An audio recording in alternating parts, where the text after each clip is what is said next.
Welcome to this episode of the Comedy Defect podcast. My name is Winter, I'm a comedian, and this is my show. Those that are new to the show, welcome. Those that are old to the show, thanks for coming back, guys. This is episode 117. Man, we made it to 117 episodes. And this podcast is about comedy, comedians. I talk to comedians because there's not many podcasts out there that talk to comedians. Yeah, I know, right? This is a very rare podcast you'll stumble across. But I hope in these episodes you'll find something that if you're about to get started will help you. And if you're going, it will keep you going. We all go through some tough times, and hopefully some of this stuff will inspire you to keep that fire lit. This is episode 117, as I say, with Zahra Barri. I've gigged with Zahra many times. She's an author. She's a comedian. You can go and join Zahra's mailing list at zahrabarri.com. That's ZAHRABARRI.com and go and find out what she's doing, what she's up to. She's writing novels. She's a very funny comedian. If you ever see her on a bill, go and check her out. You will not be disappointed. You can also follow me. I'm on Twitter, on Facebook, Instagram, and TikTok at Winter Dominus. That's WINTERDOMINUS. And look, if you want to find the Comedy Defect page, you can go on Facebook and like that. You can also join the Comedy Defect Facebook group where I post the podcast and dates that I've got coming up for my live shows. As I say, I'm just slowly kind of beefing up the comedy gig diary because of my injury and sort of the rehab. I'm just trying to build it up. So I've got a gig first Tuesday of the month, every month in Redbourne, and I get people from Live at the Apollo, people are breaking into TV, and people are brand new as well, just trying to find their comedy legs and build up their comedy chops. And that's the first Tuesday of the month. Not a big room, so the tickets sell really quickly. So go and find that. It'll be on the Facebook Comedy Defect Facebook groups. Go and check that out there. Now, if you like this podcast enough and want to donate, you can buy me a coffee. Go to Patreon, type in The Comedy Defect Podcast and donate as little or as much as you feel this podcast is worth. But if you can't donate, that's all right. Just tell your friends about your favourite episode because it tells people where we are and what we're up to. But if you can't do that, that's okay. Don't worry about it. There's enough to do in life. But I'll say this is episode 117 with a very funny comedian and author, Zahra Barri. Enjoy.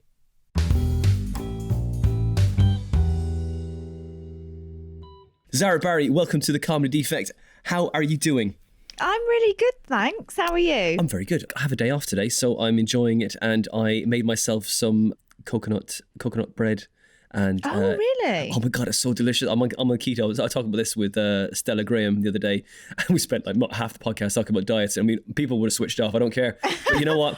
I don't give a shit. It's amazing. This coconut bread, it's not like you're eating bread. It's like you're eating cake in the morning. It's like, oh my God, this is great. This is the best of both worlds. How do you make coconut bread? Here we go. So the podcast is now over. I'm then going to tell you about my plantain bread because that's a game changer. I'm going to make some today, actually. But right. Coconut bread, how do you do that? It's really simple, actually. Half a cup of buckwheat flour, half a cup of coconut flour, and then you have 1 teaspoon of baking powder, half a cup of coconut milk. Yeah, either the cream bit, half cup of that. And then you have 5 eggs, a little bit of sweetener if you want, like, stevia or something. Yeah. And then you mix it all together. And I'm missing anything out? No, you just put that, a bit of salt maybe, and then you put that in your greased up baking tray and in the oven for about half an hour. Oh wow! I actually remembered it. Is it sweet or is it a bit more savoury? It's sweet. It's really sweet. It's really lovely. It's like cake. It's just more like cake. It's great. I do something similar with plantain, but sometimes I get the unripe plantain, so it's more like bread. Yeah. But when I get the really black plantain, it's like really sweet. So you don't actually need any sugar. And I've actually made some jam. Yesterday I made some jam. Wow. We are aging by the minute, aren't we? I know, lockdown has aged us. We're just retired people, aren't we? That's what it is now. It's like, oh, I like a bit of soup now. I got a nice bit of soup. Yes. Nice. Yeah. But even retirement would be more interesting than lockdown because you could actually do stuff. That's true. And you could talk about all your conquests of your life that hasn't happened. Whereas this is just kind of just stopped dead. It was good up to a point. It didn't really. I can't really say it was a peak. It was more of a struggle to like one of the hills and then a bit of a plateau, and then it just stopped halfway across this plateau. Have you enjoyed the stop? I've kind of enjoyed doing nothing. In a way, yeah. But I'm a bit OCD, so I kind of tidied up the first 2 first lockdown, I got my daughter out, and she was like, not that she lives in a basement. I got her out, and I got a tool tidy thing. You know, this is incredibly dull, but let me tell you, there's a reason for this, because I've joined a Facebook group called the Dull Men's Facebook group. Have you heard about this? No. Oh my God, it's amazing. It's like the stuff they put on there. I started my gateway into it was when the bin lid broke, and I fixed it with a bit of metal from the shed, and I took a picture, and then Chris Deuce said, Winter, you need to be part of this group. I'm like, oh, thanks. I'm being chosen here. And he was like, well, not for the right reasons. And I was like, okay, fine. So so is it just a group where you talk about like doing stuff in your shed and really dull stuff? Yeah, really mundane kind of I love activities. that. It's great. It's really funny. After I posted that one in the bin, I need to kind of like up my game here, because I saw loads of other people doing other stuff before and after things, you know. And I was like, oh, here we go. And then so I tacked the shed and tidied that up, and then I did a before and after, and somebody put on there, said, which is the before? And I was like, oh god damn. Oh, that's just cruel. I thought it was. I put a lot of effort into it, but you know, I was just organized, got one of those tool tidy things, and like all the like washers and nuts and bolts and stuff, and put them all into separate drawers so I could like find things. I was very tempted to label everything, but luckily don't have a labeler, because that would have been insane.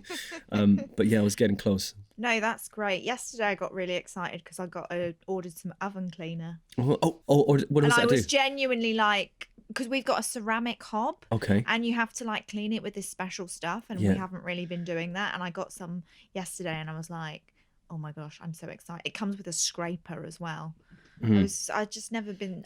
I think that's the sign that you've reached a certain point in your life, isn't it, when you start getting excited about cleaning products? I've heard do you know what, before. Right? Do you know what? I tell you this. I've always been a bit tidy, and like I've just been like, okay, I need to get a bit. I mean, over the top, right? I said, my wife kind of uses that the baking soda and vinegar to clean the oven. Oh yes, Russell, my boyfriend does that as well. You know, that is fine, right? When you clean it every like couple of months, but this oven hadn't been cleaned for about a year, right? And I put some fish in the oven for the dogs to eat, like, you know. So, and it was like the innards, and the bloody air bladder exploded, so it just exploded all over the oven, and it's a fan assisted, so it went everywhere, and now everything tasted like you cook bacon and it tastes like fish. Oh, it's rotten. So anyway, so I had to fully clean it, and then so I got that Mr. Is it Dr. Oven?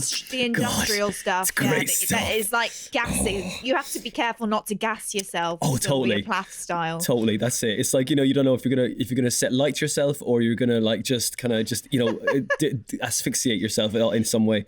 It's really good stuff though. It's so it's so shiny, and like, you know, that baking tray that you kind of clean well enough, and you're like, look, I don't have time to really make this shiny. You put it in one of those, you know, the oven was it the Oven Pride thing, right? You put it in the Oven Pride bag, and oh my god, it came out like a new tray, and I was like, oh, this is amazing. So and like so good. And you kind of, everyone like kind of goes, oh wow, that's pretty good. I'm like, and you're just taking all that compliment like you did something, you know what I mean?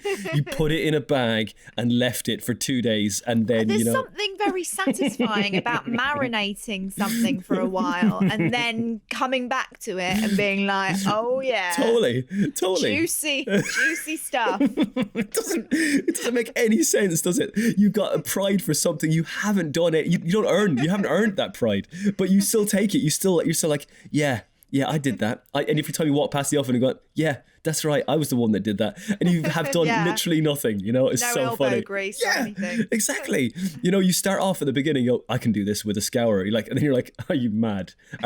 What year are you from? And like, you know, you're not Arnold Schwarzenegger. I mean, no one even did that back then. Like, it was just crazy. They just usually got rid of the oven. There was always a little bit left on there, but now it is just the chemicals are so strong and so environmentally toxic. How often do you do your oven?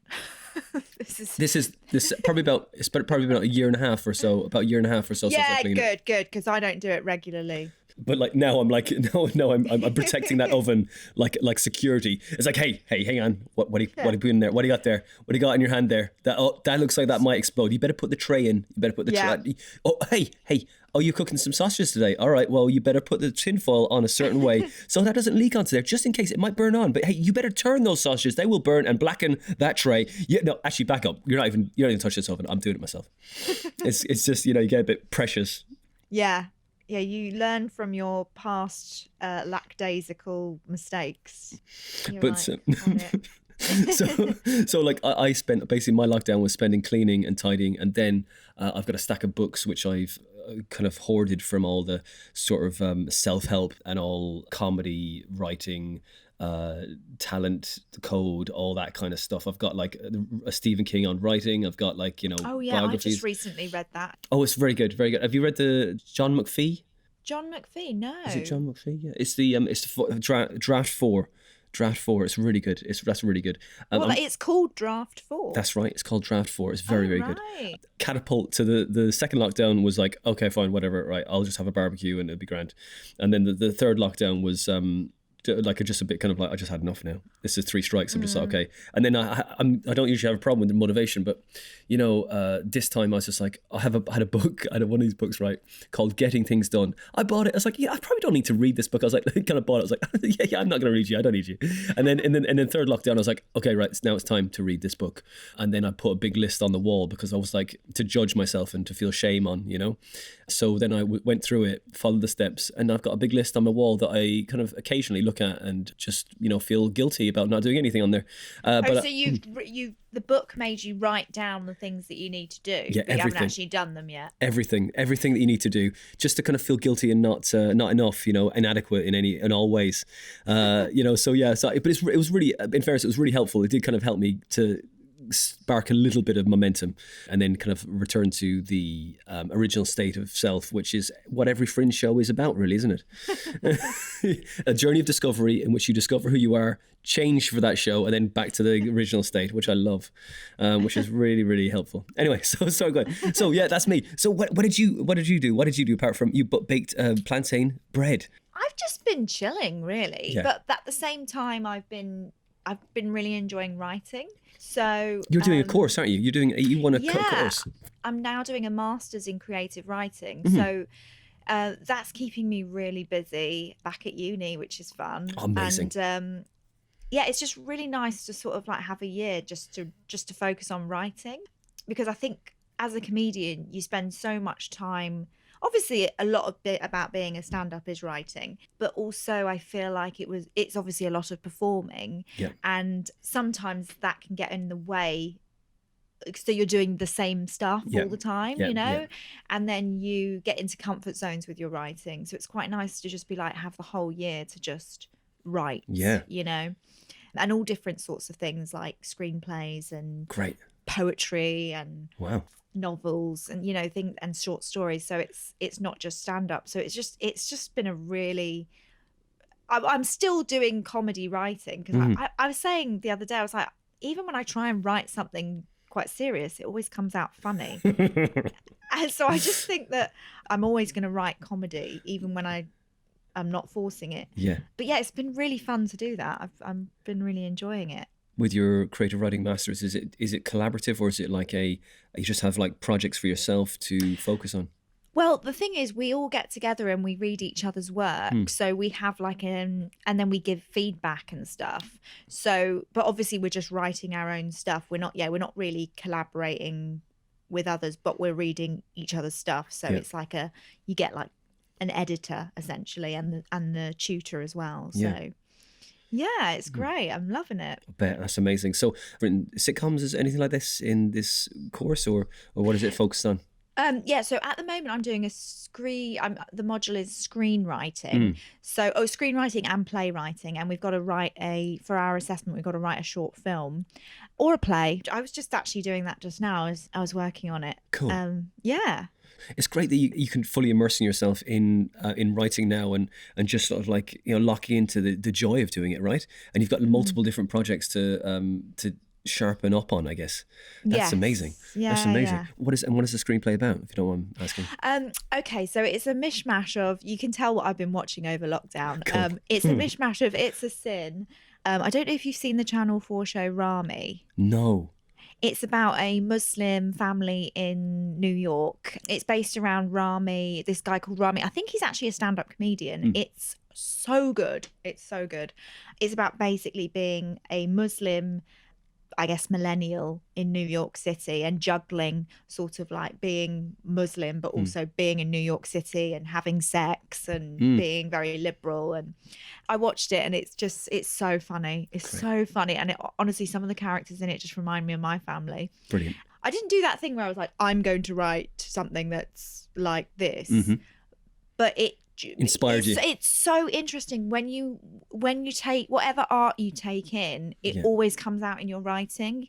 And so I've created this short film which is very similar to It's a Sin and Rami, because it's just that straddling of sort of, you know, both cultures, like Western and Middle Eastern, and, you know, the tabooness of sex and things like that. So I'm really enjoying writing that. And also from a woman's perspective as well, isn't it? Yes, yeah. The protagonist is Nadia. So I'm writing it from a woman's perspective and thinking about all my experiences, you know, living in Saudi Arabia and coming from a Muslim family, and it's really fun. And those two shows, It's a Sin and Rami. So I've just loved those shows this lockdown. That's cool. That's cool. Yeah. So is that your dissertation piece? No, it's not my just one of them. Piece. Just one of them. We haven't started our dissertation. We start in the third. I was going to say the third trimester. That's pregnancy, isn't it? No, but it's you know, that's fair. It's you care about I'm birthing something. Yes, I will birth the dissertation. Can you say it in a more pretentious voice, please? That is. You're also birthing a pretentious. I will birth the dissertation in. That's not the dissertation. We only have to do a 20-minute short film. So I think the dissertation is like either it's like 12,000 words or a film, essentially. Yeah. Okay, cool. Is that a feature film? So you don't have to do a film though. You could write 12,000 words of a novel. You could do poetry collection, but it has to be a substantial amount of work for the dissertation. Whereas now we're just doing a module in screenwriting. So it's just a 20-minute film. Yeah. But you got this course because you came runner-up for a book contest. What is the book? I mean, we're going backwards now. We went to this and then we go back to what is the book that you did? There's a competition called Comedy Women in Print, which is run by Helen Lederer, who's an absolute legend. You know, I owe this whole year and how much I'm enjoying my course to her and the women at Comedy Women in Print. They are basically championing female comedy writers, female comedy novelists. It's a competition, that I entered, and I actually entered it the year before and didn't get anywhere, and then I just persisted with it. I got runner-up. The main prize is to get a book deal with HarperCollins, which would have been amazing. Faye Bran, the winner, I'm so excited to read her book. But the runner-up prize was a master's degree. So, which I think is actually, as much as I'd love the HarperCollins book deal, I feel like actually it was kind of more meant to be that I was to get the master's. Because you're kind of like learning, I don't know. You're set up to win, aren't you? No matter what. The Harper thing is just like, okay, right, you got a book deal, that's great. But I would love to get a HarperCollins book deal, but I feel like I was more needing to like mold and get taught, you know, get some training in it first. So great. Yeah, it was cool. Yeah, I've been jumping around the place. I'm like, oh great, go back to uni as well. Oh my god, wonderful. It's so much better when you're at uni as an older student. Oh, I bet. You just appreciate it way more. I like when I was at uni, I just, you know, you just go out drinking and stuff. You don't give a shit. And now I'm like student rep. Yeah. Oh, whoa. I'm such a geek. Oh, great. Monitor, like class monitor. Now everyone, you don't understand. Look, rules control the fun, right? You're the monitor. Yeah, nice. Yeah, I totally am. Great. I'm like complete moniker. So you're school rep, and so people come to you with their problems. You're like agony aunt sort of thing. It's like, yeah, well, you need to do this. I'm just like the official student of my course. If there's any issues, they come to me and then I just relay it back to the tutors. But great. There hasn't really been any issues, so I haven't really had to do anything, to be honest. That's great. You get money for that or anything like that? Did you get anything for that? What did you get for that? No, they just needed someone to rep it, like just to be a spokesperson. My course, so funny when you hang around with writers, because you're so used to hanging around with comedians, but writers are just like so much like shyer, you know, and in their heads. Introverted. I'm literally like the loudest person on the course. Oh yeah. The wild card. I'm like, oh, she's crazy. Oh. Yeah, so I think no one else volunteered, so I was like, I better volunteer. That's great. Outgoing, the outgoing one. Amazing. That's cool. Well, I regard myself as an introvert, to be honest. But yeah, I would say I'm an extroverted introvert. Yeah, an extroverted introvert. Yeah. Because I like being on my own, but I'm able to talk. Yeah. I love the way it came out so hard there. I'm able to talk. But also it's like, I think maybe the extrovert introvert is the one when they like to go out, but they've planned the moment when they want to, you know, come out and be the center of attention, then go back in and then watch and wait. You're like a little sniper in the back there. It's like, oh, here's my, and then back into the corner and watch it again. And rather than overdoing it, you just, you know, little bits. I got it. The person that's always on, God almighty, that's, you don't want to be that person. You just, you know, have a bit of self-awareness, isn't it? I don't know how people, I don't know. I just need some alone time after I've been with people, you know, like I'm just like, I need to just, that's how I get my energy, is just from being on my own. Yeah, it's probably why lockdown hasn't really been a massive thing for me, because I think I am a little bit of a loner. Yeah, I think that's I mean, especially after like doing comedy for many years, you just kind of, all your original friends just fall away because you don't see them, and you're just like, oh, well, I can't ring them anymore, it's been too long. It's just me talking. I love seeing my friends, but well done. I do love seeing my friends. I think lockdown's made me realise how much I like being at home. I feel like Thrive. I think when you get exactly. Like I really like being at home. Well, I mean, I'm sorry that the 22nd of June is coming and things are starting to go like, you know, I mean, that's it. We'll see what happens. I mean, you never know. You might get lucky. You might get a fifth lockdown. We'll see how it goes. Oh goodness, no. But yeah, did you purchase anything in the lockdown to make yourself feel better? Is in like, you know, you can, okay, this is. What did I've just been. Annoyingly, I've become sort of more like an Amazon consumer more than anything. You know, I've been buying a lot of.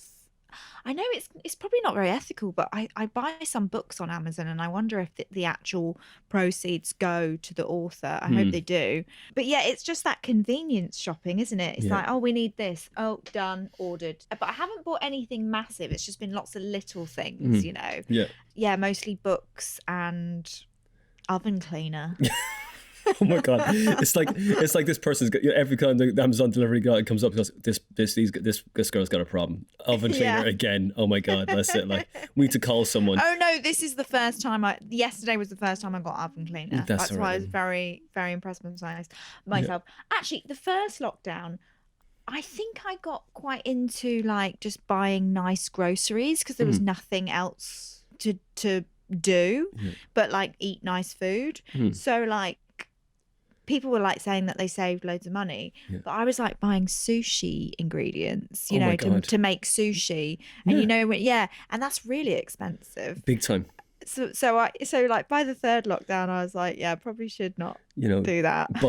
Buying whole puffer fish. You know what? They're poisonous, but I mean, it takes years to train. But you know what? I've got the time. I have got the time. What's the worst that could happen? I could go outside and I could die, or I could go die on my own terms and have a delicious meal. Would you eat the puffer fish? Can you actually eat puffer fish? You can if it's cut a certain way and you don't puncture any of the that's scary. Don't puncture any of the poison sacs. Why bother? Why just be like, do you know what? We won't eat this type of fish. We'll eat everything else. Yeah, see, you can eat razor blades if you swallow them a certain way. How about you just... I don't need to do that. I don't need to risk myself that way. Yeah. Zahra, when did you start comedy and like start writing and everything? Well, I've always done acting because I did acting as a kid. And from what age? From like 10. I was in Saudi Arabia and I was in the school play and I was Dodger from Oliver. Okay. That's when I got into acting. Amazing. And then I carried it on and I did a degree in acting, and then came out of university and I was like a jobbing actor, which basically meant that I was doing absolutely nothing but student short films. Where did you do which your course? I never Bretton Hall, which doesn't exist anymore. Right. So I then sort of got annoyed. There's something about being an actor which you have to wait for a job. Yeah. And then I was just like, I got really into like watching comedy and I thought, oh, I'll just give stand-up a go. Yeah. And that was in 2011. And I didn't really think I'd continue with it, but for some reason I did. And I just got really into like the culture, you know, like it's like when you do stand up, you're like joining a club. You meet like-minded people, and it's like a community of people, isn't it? And then you just get into that gigging kind of thing. Yeah, that's kind of it, really. So when you did the Artful Dodger, and then you did your degree, and then you did the short films, what was the, like, I tell you, I had no actual training in acting and stuff, but I was like, I had all the confidence and none of the skill. And and so I just go That's forward. all you need. Yeah, but I go for these jobs, and I was just like, oh man, like I went for, like, I'll tell you, I'm asking what it is the worst audition you've ever done, is in like, you know, you messed up in such a way, and you look back and went, oh my God, what was I doing? Why did I do that?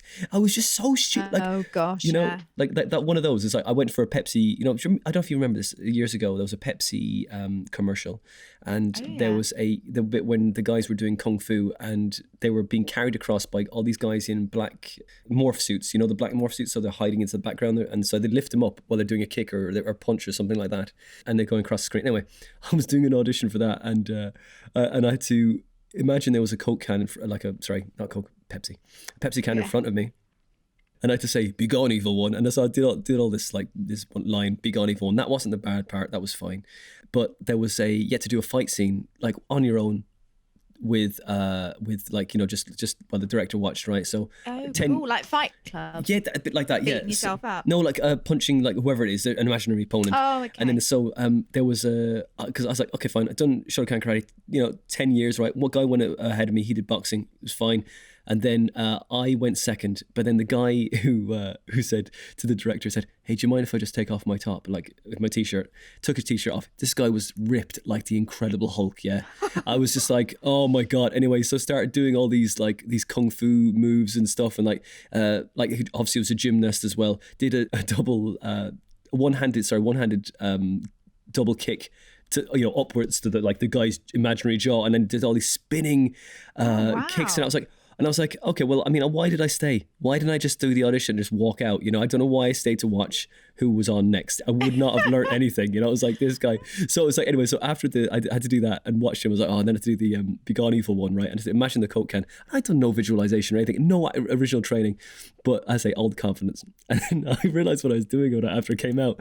I was going cross-eyed because I wasn't looking at a specific point, and I was like, Winter, you idiot. And yeah, totally. I would love to see the tape back. It would be so hilarious. Do you know what though? Commercial auditions are so random. Like, they are so ridiculous. Like, you go in for like 20 seconds and you do something random, like, yeah, can you open the fridge and look really happy?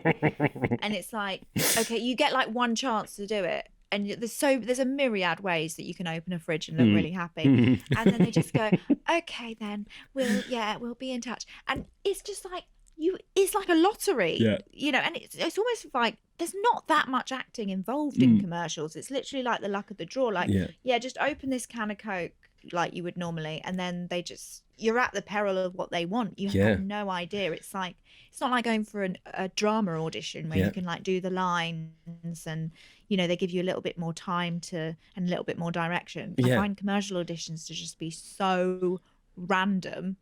And it's almost like not even acting at all. It's just like opening a can or something. That's it. It's your face. It's like, oh, that person's face fits perfectly. That's what it was. Yeah. They can't do it. They'll get it in the take. It's just, we wanted that face for that part, or that elbow, whatever it is. But it's so have you got any like horror stories like that? Like the one, you know what I mean? Horror stories. I just hate it. I definitely got better at auditions because I started to take them less seriously, and then I was just like, just have fun.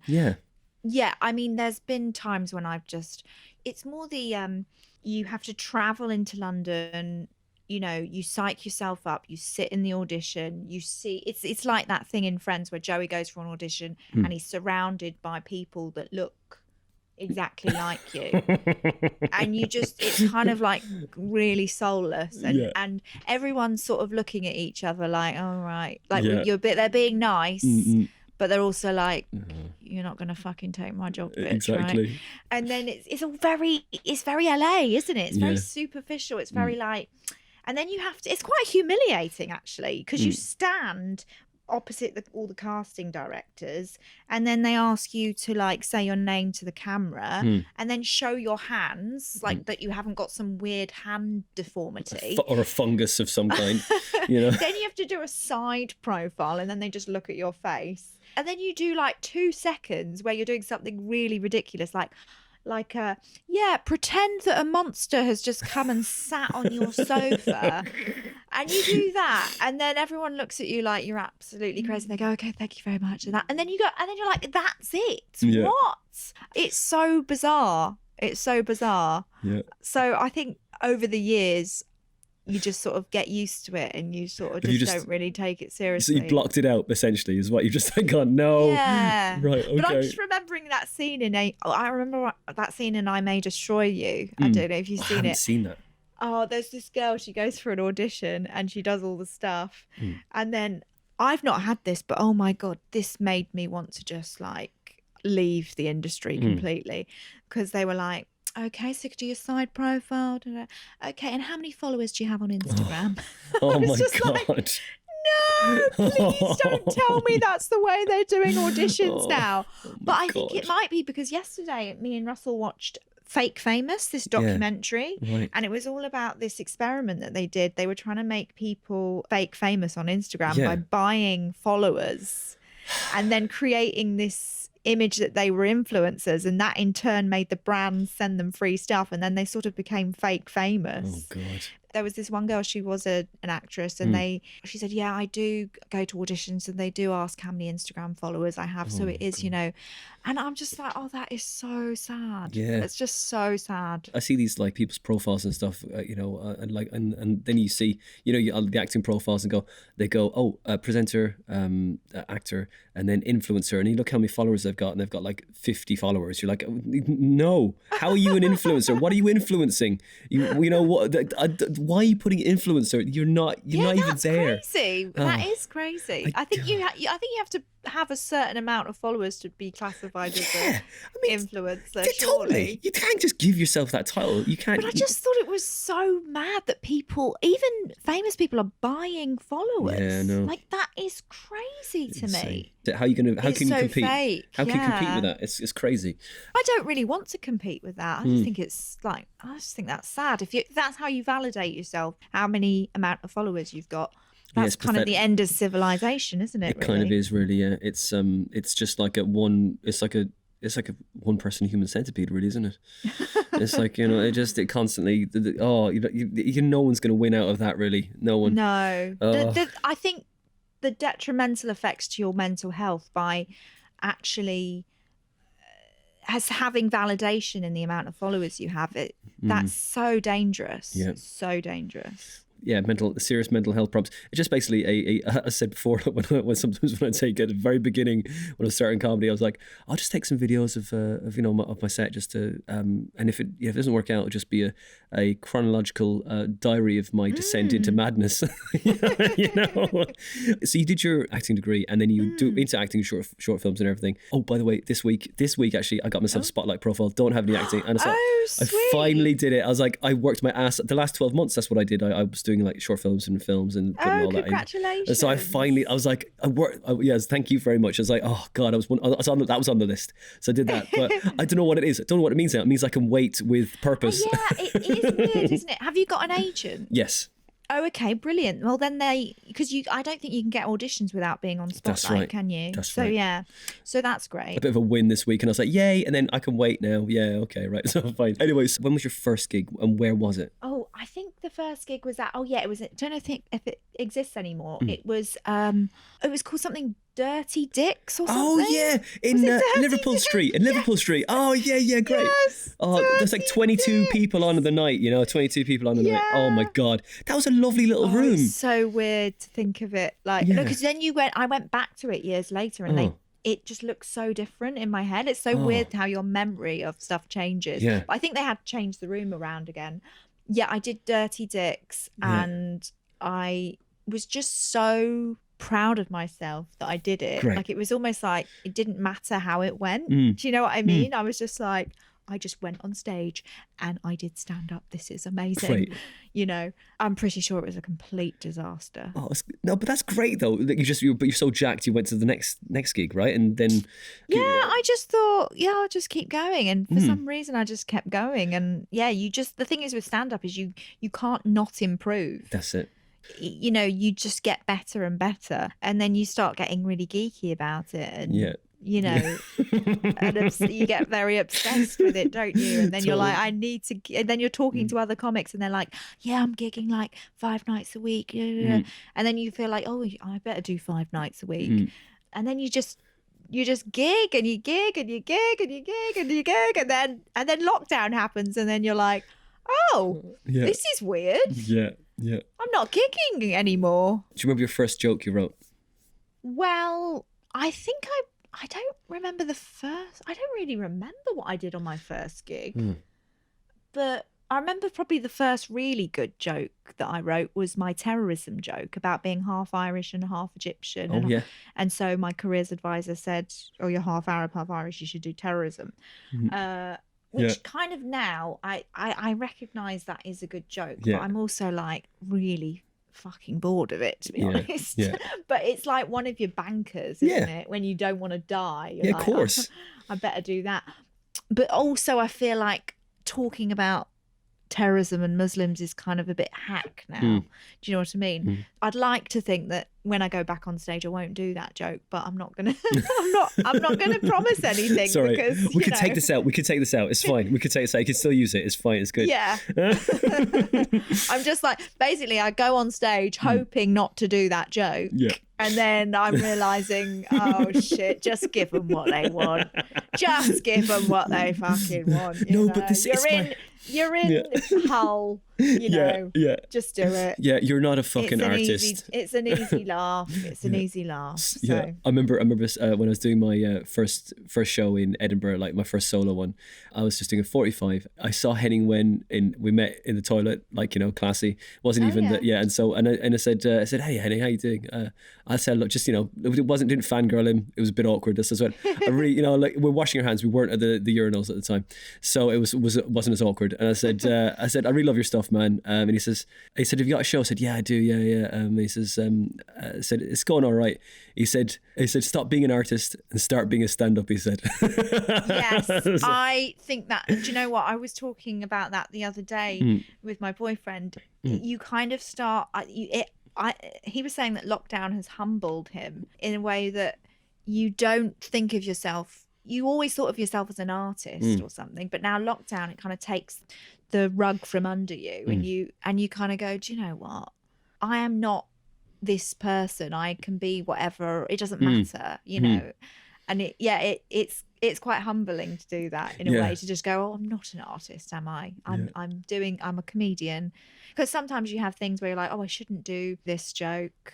Or I'm better than this joke, and you're like, who gives a fuck, really? Yeah, that's it. Just make them laugh, isn't it? Hey, and you know, like, you're prejudging. It's like, no, this is beneath me now. You're so evolved. hard on yourself. You're like, no, I've evolved from this. I'm, you know, and I want to when I put my art out, it needs to be this and blah. Yeah, so that's another way of looking at it. That's it. That's funny. That's it. It's true. You got to just let go. Just let go. Just give him, as you said. Well, yeah, that's what we were talking about, Robert De Niro. Because Robert De Niro used to do like these amazing films. And now he just does really shit films. And it's almost like he's just gone, fuck it. You know, it's like the opposite of Matthew McConaughey, you know. He's just done the best films. But then he was probably really stressed out. He was like, I'm a pretentious actor. I need to do my art. Now in old age, he's like, yeah, I'll do that rom-com with Anne Hathaway, you know. Yeah, that's right. Why not? I'll just, like, you know, look, the grandkids, they need some new toys. This is what it is. Like, but I think you get that with age, don't you? You just give less of a fuck. And yeah, it's quite nice. And then you sort of like see it as a privilege rather than like like a, you know, a right. It's like, you know, I am. This is my art. I'm a right to have my voice. And then you go, no, actually, well, look, they're here to enjoy themselves. You know? It's just basically don't take yourself too seriously. Exactly. That's it. So how many shows have you done? Fringe shows and stuff. Oh, fringe show. I thought you were going to ask, you know, when people say, how many gigs have you done? Oh, no, I don't ask and that. I'm like, I'm like, who counts them? I'm sorry. I do. I do count them. You still count them? No, I think I'm over 1,000 gigs now, but it's just, I know it doesn't, oh you know. my goodness. So I don't know what that means. Average. I do an average. I think I would say I do an average of at least 2 a week. So I've been going 10 years. So then I would just average it out, you know. Yeah. So I've done Talk Like an Egyptian. I've done, these are all I've done sneakily 45-minute ones. Good work. Because I don't think I'll ever do an hour because I don't want to be reviewed. Yeah. So I've done Talk Like an Egyptian. Then I did Zahra Warrior Princess. Great. I saw that poster. Loved it. Then I did, they're all puns. It's great. They're all like, what was the other one? I've done at least 3. Yeah. 45-minute shows. Great. Which is your favourite? Yeah. What's your favourite show? Well, they're all technically the same, just with added material, and then you just do a different thing. So Talk Like an Egyptian was all about my Middle Eastern versus Western upbringing. And then with the same jokes, I did Zahra Warrior, not Princess, but slanted it as, you know, you should be a warrior, not a princess. Like, don't be a pussy, be fight. And then the other one, I feel like I did one that was called Things I Shouldn't Say, but then I'm not actually sure if I ever did that one. They're all pretty much the same, let's be fair. That's cool. So, I mean, that's it. I was talking to Ian Fox, you know, the guy that wrote that book, How to Promote a Fringe Show in Edinburgh or something like that. Oh, right. And he said that you do a show and then you just keep changing the name of it every year until you're ready for your 50 minutes, then you debut it. Yeah, that's basically what I did, yeah. Great. Or what I do. Go ask this question to everyone on the show. Was it like as a performer or as a person? When you first started, it could be can have a chronological part to this, right? So it can be when you began, in the middle, and now. Do you see yourself as, it could be a job, an imaginary being, like could be like a griffin, whatever you feel, it could be like a spirit animal or something like that? Did you have a model? All right, I'll condense this into one thing, right? Sean Mio sees himself when he goes on stage like a gun for hire, a gunslinger. So like, you know, so that's what he goes around, like, killing audience. But he's a very aggressive, I guess, like, you know, individual, but on stage. Yeah. But you know, that's the thing. So would you have anything like that? Did you see yourself as a model of anything like that? What you mean, like before you go on stage, you think of yourself as an animal, or like a type of animal, or a. That's interesting. I think in between, I'll tell you what my third show was. I just remembered it. It's called Zahra Barri's Special. Right, cool. Yeah. And what was the end of that? What was the end of that? Go. Yes, we are all special.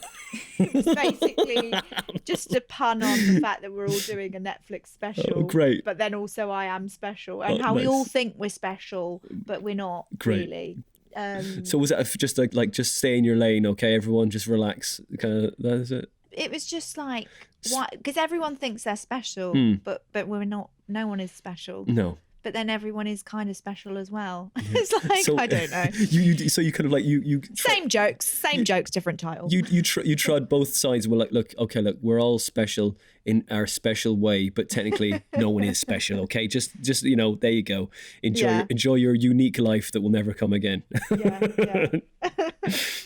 Well, my attitude to going on stage, because I think I had this conversation at Hot Water Comedy Club. With a comedian who said, when I go on stage, I want to be as natural as possible. And I imagine myself as, like when I get together with my girlfriends, I love talking to women that, like, I've got a lot of very funny friends. You know, when and it's the same with male friends as well. Like, you've got like one person that always makes you feel better about yourself. Yeah, totally. Because they're just a walking disaster, you know, and I feel like I would like to be that person on stage where I make other people feel better about their own life because I'm such a weirdo or fuck up or whatever. I guess I come on stage with that persona, but I don't know if that's an animal or a job or a. I've had a PCSO, IT technician, I've had plumber. I've had loads of different things.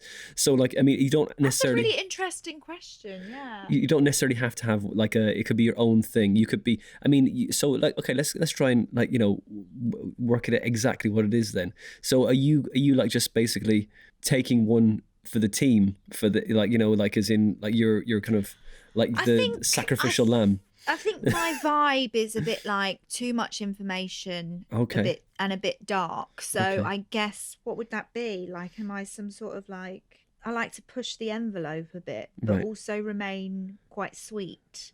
Yeah. So I think I got one quote that said I'm like a puppy. Oh, great.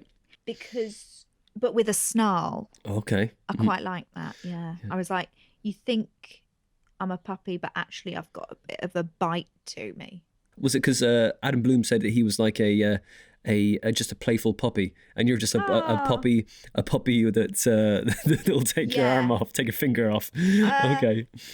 Yes, you think I'm all playful and sweet, and then I pee on your leg. Yeah, take a shit in the corner. Yeah, that's it. I'm not aggressive. I don't bite. Yeah, right. I just do something. Yeah, take a shit in the corner. Surprise! That's cool. That's cool. Are you writing a new show for the potential lifting of lockdown? Is Edinburgh Festival going ahead? I don't know. I'm not sure yet. I don't know if I've every time I see an email from those guys, I don't really read it. I'm just like, no. No, I know. Yeah. No, I don't think I'm going to do a show. Definitely not this year. I'm not sure about the year after. Probably not. I don't know whether Edinburgh is. I don't know if it's the route for me, to be honest. Same here. I think I got into a rut doing shows every year there. Yeah. Like I had so much fun. I had a really great group of friends that we all stay in the flat and I have such a wonderful time in Edinburgh. But I think that you don't need to do a show. No. You could just gig. I don't think you need to do that. And it's a lot of money. Big time. And yeah, I mean, I'm not saying I'd never go to Edinburgh again, but I've not got any plans to go in the foreseeable future. Yeah. Either this year or next. Me too.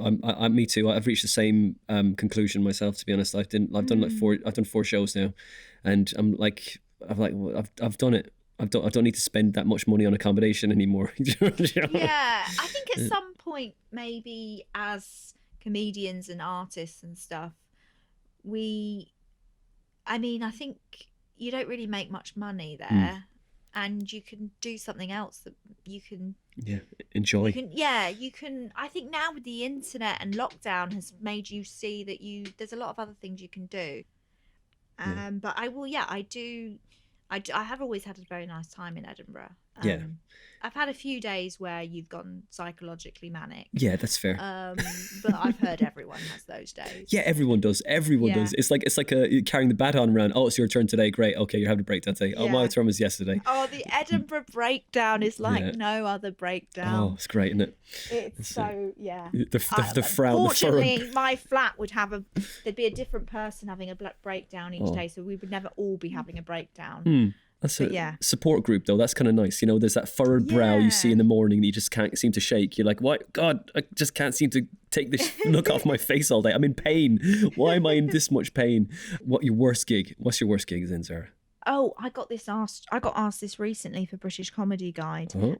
So I did a gig in a football club somewhere in Berkshire. It was all sort of 16 to 18-year-old lads and their parents. And they were very rowdy, and I went on stage and they sort of immediately started heckling me. And they showed me, they had a guy who they called Rapey Dave. And then I think I said something like, what are you talking about? And then they showed me a picture on their phone of him dancing with a very drunken girl in a club. And they were saying... And oh my God, I just froze. I was like, oh, this is so bad. And their parents were laughing and everyone was laughing. They thought it was hilarious. And I sort of just did my time.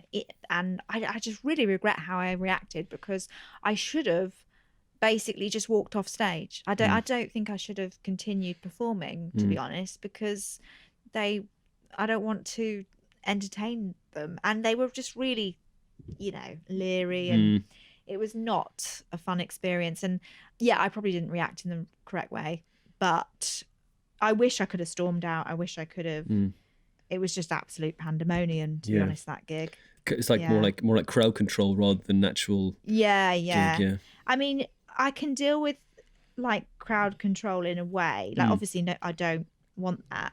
But it was just the level of misogyny that was present, and the fact that no one seemed to think, the parents alike didn't seem to think that it was fun. They thought it was funny that he had this picture of himself groping this drunken woman, and then that they all called him Rapey Dave. It was like, oh God, what is happening? So yeah, that was not fun. That's definitely the worst gig. Yeah. Wow. Okay. What about the one when you felt, God, I when they have those gigs where it's just electric, and everyone like smashes, just does well. Where was the one when you felt like, oh, now I've totally got a handle on this, and Well, I think one of the ones is probably because it was filmed for the BBC Asian Comedy Night. Great. And it was just this beautiful, beautiful room. The crowd was so supportive. I had one of those microphones that made me look like a CITV presenter. Great. And it was just great. It was like, and everyone was smashing it. Yeah. Everyone's loving it. And it was filmed. And it was just like the perfect storm, Great. Does that come out on the BBC Asian network? Yeah, it was a few years ago now. Oh, wow. Yeah. Great. Is it still up there? I don't know. You can definitely search for it. Great. Yeah, I'm not sure if it's on like the official website, or I don't know if they keep it on. They put it on the radio as well, which was cool, and then they put it on iPlayer at the time. So, which is good because my boyfriend was like, "Oh, that means you can go to America and say you were on the BBC because they'll just go mad for that now." Great, that's brilliant. Tag. You'll get booked in America. Excellent. That's what you want. Some bit of clout behind you. Zahra, then what's next? I finished my degree. I'm writing another novel, and I'm just going to see where the writing takes me. And I've started a podcast. Hey, yes. What's it called? It's called Domestic Disputes, and I do it with Russell Hicks. Nice. He's my boyfriend, and he's a comedian. And we started it about, I don't know now, 8 weeks ago. Yeah, because we released 8 episodes, and it is just so. It's just basically us debating stuff, because we debate a lot of stuff around the house, and we just thought, we should just let's press record and do a podcast. We might as well. It's lockdown. Yeah. So when's that get released? What day is that released? It's released every Tuesday. Cool. I think 9 episodes out at the moment. Brilliant. It's just nice to just record it, and I really enjoy. I've always really enjoyed radio and podcasting, so I would definitely like to do more of that. Great. Yeah, so writing and podcasting. Right, that's great. So, what's your new novel? What's that about? I don't want to say what it's about. What's it called? What's it called then? It doesn't. I don't want to say what fine, it's. Fine. I'll leave it. It's gonna take. It's just. It takes a long time to write a novel, so that's going to be a long process. But 80,000 words, is it? Or are you going to go like 79 or 81,000? Well, you can do what you want, but for the HarperCollins competition, it had to be at least 85,000 words. But there's shorter novels like The Great Gatsby's like 50,000. Yeah, but on average, they're like 80 to 100,000 words. Zahra, where can we find you? You can find me on Audio Boom for Domestic Disputes podcast. Cool. And it's actually on all different channels of podcasting. Just search Domestic Disputes. There is another podcast called Domestic Disputes, but they've been defunct for like 5 years. So we thought, do you know what? We can do that name as well. I've got my website. You can join my mailing list. I send out an email every month with some witticisms on. So you can join my mailing list on zahrabarri.com. And then I'm on Twitter, Facebook and Instagram. I have, I think, 1,000 followers, and they're all bots. So. That's great. I paid for them all. Good work. You followed that advice. You followed the advice we were talking about earlier. Just it's all about the followers now. Doesn't matter who they are. And you've got a picture on your website of you with Jedward, yes. Oh my God. Well, that was when I worked at NBC. Amazing. Yeah, when I worked at NBC, they came to they came to hang out with people, Funny. and I went up to them and they just scooped me up. And that's great. You know, that's Jedward, isn't it? That's brilliant. That is it. They are exactly what you see. Yeah. In on TV, they are not. They are no different. That is good or bad, whatever you think. Yeah, exactly. Hey, Zahra, it's been a pleasure to talk to you, and I wish you luck with the new novel. And I hope to see you soon on the circuit. It would be great, and yourself and Russell. Absolutely. And great. Good luck on the new podcast, man. It's just been a pleasure to spend the last hour with you. And yeah, well, thank you. Thank you.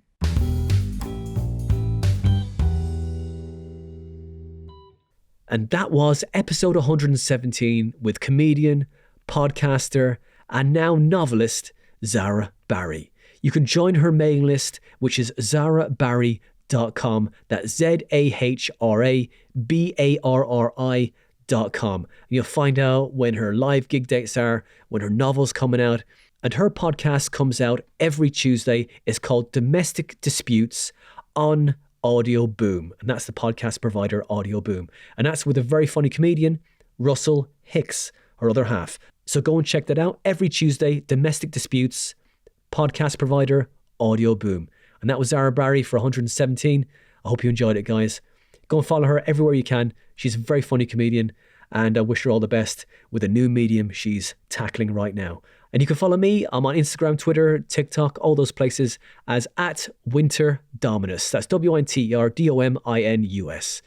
And you can find me at a live gig in Redbourne the first Tuesday of the month. And there's only a small venue, so you've got to get your tickets fast. We have people from Live at the Apollo, people that are breaking into TV, people that are new to comedy, and they're just getting their comedy legs and just building up their comedy chops. And that is the first Tuesday of the month in Redbourne Tea Rooms.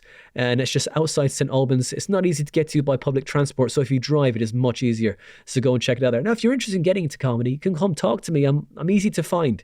And so if you want to go do that, you go to a live gig, or you can find me online. And I'm happy to talk about comedy and how we got into it and how I started and how it kept going, mate. But look, I hope you find some nuggets of information in this podcast that kind of give you fire to keep going and inspire you, to kind of like help you out in the dark times, because it's not easy. It's a bit of a grind sometimes. So yeah, that was episode 117 with Zahra Barri. Next month, we have episode 118. And this individual was also, like Zahra, the Artful Dodger in their school play. I didn't plan this, but this is how it worked out. What a coincidence. It is, for episode 118, the excellent comedian, a bit of a dangerous comic. He's great. I had him at my gig at Christmas in 2022. He was brilliant. He just tore the roof off. It is Darius Davies.